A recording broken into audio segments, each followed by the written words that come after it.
यहाँ पे कोई भड़वा, कोई भोसड़ी वाला बंदूक के दम पर हमारी आवाज को रोक नहीं सकता।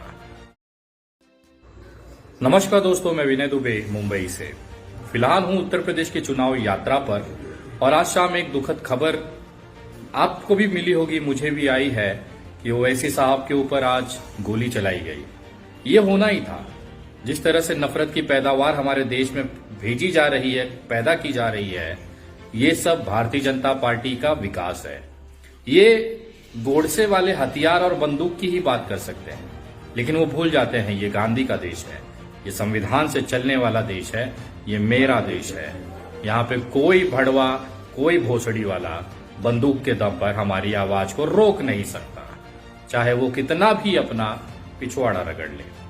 और जो भी ये कहते हैं कि ओवैसी जो है वो भारतीय जनता पार्टी का बी टीम है, मैं उन लोगों से पूछना चाहता हूं और आपको बताना चाहता हूं, बहुत नजदीकी से मैंने ओवैसी साहब को देखा है, बहुत नजदीकी से मैंने भारतीय जनता पार्टी की सरकार को देखी है। भारतीय जनता पार्टी ओवैसी साहब के भड़काऊ बयानों पर, विवादित शब्दों पर इसलिए कार्रवाई नहीं करती है कि अगर कार्रवाई कर दी जाएगी तो मुसलमान एक तरफा एकजुट होकर अपने कौम के रहनुमा के ऊपर साथ आ जाएगा। लेकिन अगर ये कार्रवाई नहीं होती है तो मुसलमानों के अंदर खास तौर पर एक ये संदेश दिया जाता है कि भारतीय जनता पार्टी ओवैसी जी को संरक्षण दे रही है, उस पर कार्रवाई नहीं कर रही है। तो ये जानबूझकर इस तरह से किसी भी कार्रवाई से ओवैसी जी को बचाया जाता है ताकि देश के मुसलमानों को भ्रमित रखा जा सके कि ओवैसी जो है वो हमारे अंडर कवर एजेंट हैं। अगर आप अलग अलग सीटों पे इस समय के उत्तर प्रदेश के विधानसभा चुनाव के उम्मीदवारों को अगर देखें तो लड़ाई जो है वो सपा और भाजपा के बीच में है। लेकिन कहीं कहीं पर कुछ उम्मीदवार कांग्रेस के हों, चाहे आरएलडी के हों, चाहे अन्य दल, चाहे बीएसपी हो, चाहे कांग्रेस हो, कुछ ऐसे उम्मीदवार भी दिए गए हैं जो यहाँ पर चुनाव में अच्छी खासी भूमिका से वोट डाइवर्ट करेंगे। एक त्रिकोणीय मामला, त्रिकोणीय लड़ाई यहाँ पर आपको दिखेगी।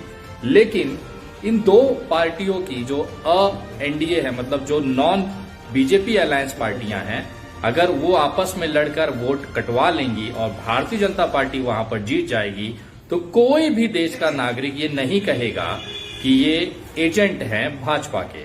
लेकिन जब अपने कौम के लिए दिन रात लड़ने वाला इंसान अपने कौम की बात करता है तो वहां पर उसे भाजपा का एजेंट घोषित कर दिया जाता है।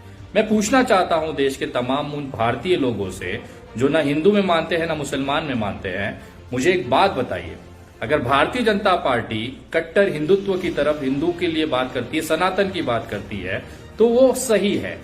लेकिन उसी जगह, उसी भारत में ओवैसी जी अपनी कौम, अपने मुसलमान, अपने इस्लाम की बात करते हैं तो वो गलत कैसे हो सकते हैं? मेरी नजर में भारतीय जनता पार्टी और ओवैसी जी का जो विचारधारा, जो कार्यकलाप है वो एक ही है। तो मैं कहीं ना कहीं इस तरह की जो घटनाएं हैं उसकी मैं निंदा करता हूं और देश का कोई भी सभ्य समाज का व्यक्ति जो संविधान और गांधी में विश्वास रखता हो इस तरह के कृत्यों का समर्थन नहीं कर सकता। मैं इस तरह की किसी भी कृत्य के लिए भारतीय जनता पार्टी, उसकी सरकार और लोकल प्रशासन की कड़ी से कड़ी निंदा करता हूं। आप समझ सकते हैं मेरे निंदा कहने का मतलब क्या है, वही है। जय हिंद, जय महाराष्ट्र। चैनल को लाइक, सब्सक्राइब और घंटी का बटन दबाना